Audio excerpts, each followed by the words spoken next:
similar nature-based religion, with some minor differences. For example, their deities had different regional names, but shared similar iconography and spiritual/religious functions. For example, the Burgundian Mothers, a triad of deities or three goddesses in one. They were promoters of agricultural fertility and abundance. The triad had different names throughout pagan Europe, but were always portrayed with babies, children, fruit, vegetables, corn, and loaves of bread. Now, the cultic sites of the Celts, Norse, and Germanic tribes were deep in the woods, deep in the forests, sacred groves or grove clearings known as nematon, that were sometimes filled with small shrines and chapels known as nemed. These were dedicated to a particular pagan deity and presided over by their mysterious high priests, the Druids. Sacred places could also be found in lakes, rivers, bogs, and caves, since all had a link to the natural world. Some of these nematons and nemeds were pilgrimage sites visited for generations by spiritual seekers from all over pagan Europe.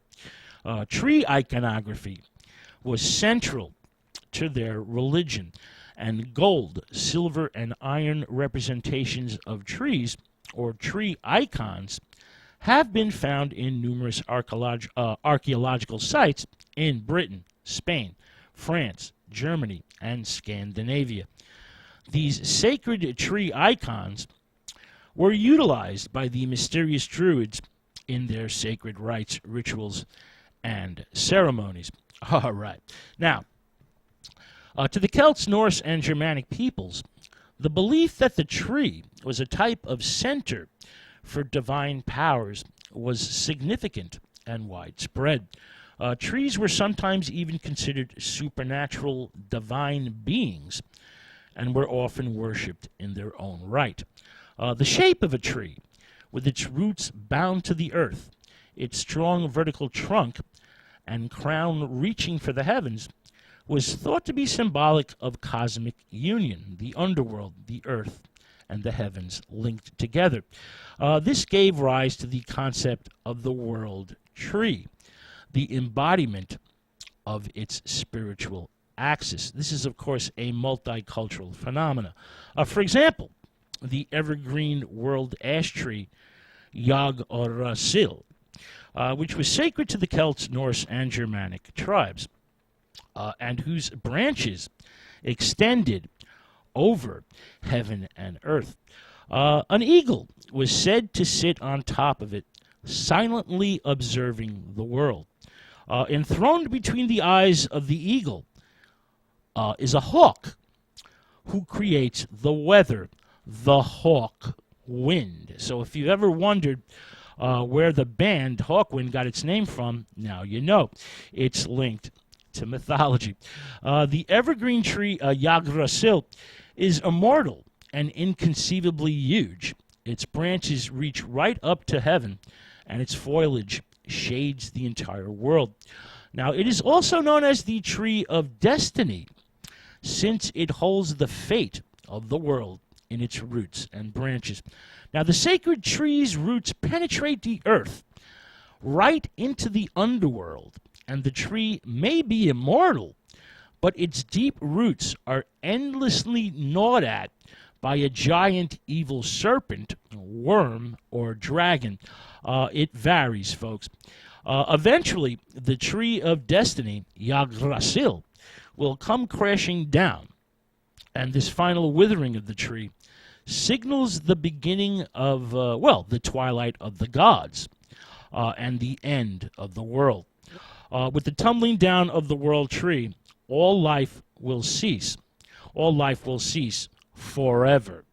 The world or spiritual axis tree plays a major role in the plant spirituality of many different cultures. For example, in India and China, the sacred tree is inhabited by semi-divine beings. It could also be inhabited by the souls of the dead or unborn souls in the form of a bird. According to legend, 12 sunbirds are said to live on the branches of the cosmic tree. It is also linked to the higher stages of spiritual development in Hinduism and Buddhism. The tree, with its upright trunk, which is of course a phallic symbol, and its shade, protection, and fruit, its feminine aspects, well, it's considered the cosmic living union of male and female, yin and yang, positive and negative energies. Now, in the Bible, the tree has two forms, the tree of life and the tree of knowledge. Now, the tree of knowledge is symbolic of the differences between good and evil. Its enticing fruit is the lure of the forbidden. It is also symbolic of acting against God's wishes or divine will.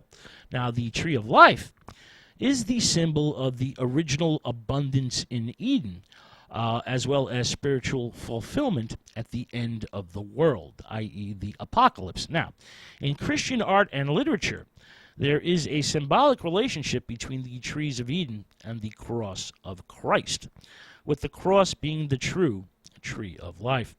In places like Germany and Italy, pagan elements and ornamental motifs are reinterpreted into Christian ones. This is the true cross, also known as the cross of Christ, also known as the cross beam, which is basically leaves, blossoms, fruits, and vegetables arranged in a cross pattern. If you've never seen one of these, go online and take a look. They're really quite beautiful.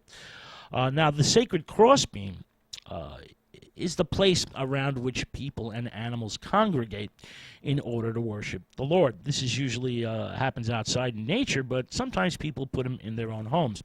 Now, in Christian art, the tree of life becomes a budding, blossoming cross, symbolic of Christ's victory over death itself, as well as his promise of immortality for those of us who believe in him.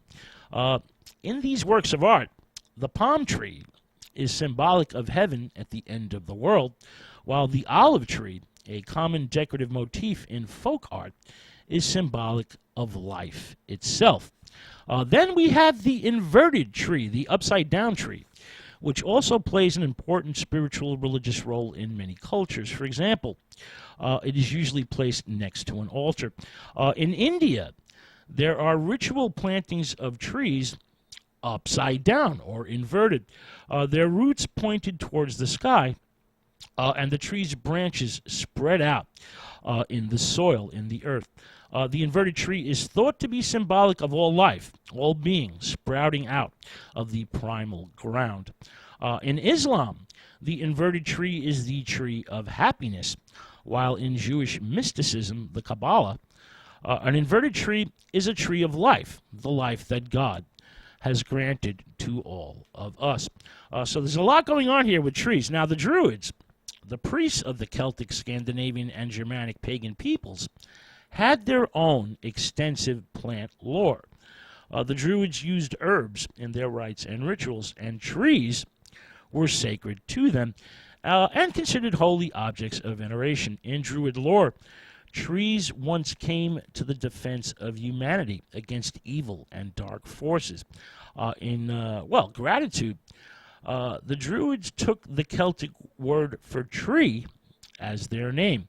So that's how the Druids got their name. Now, mistletoe, a strange little parasitic plant, was also worshipped by the high priests of the Celts, Norse, and Germanic tribes. Mistletoe lives its life high up in the branches of trees, and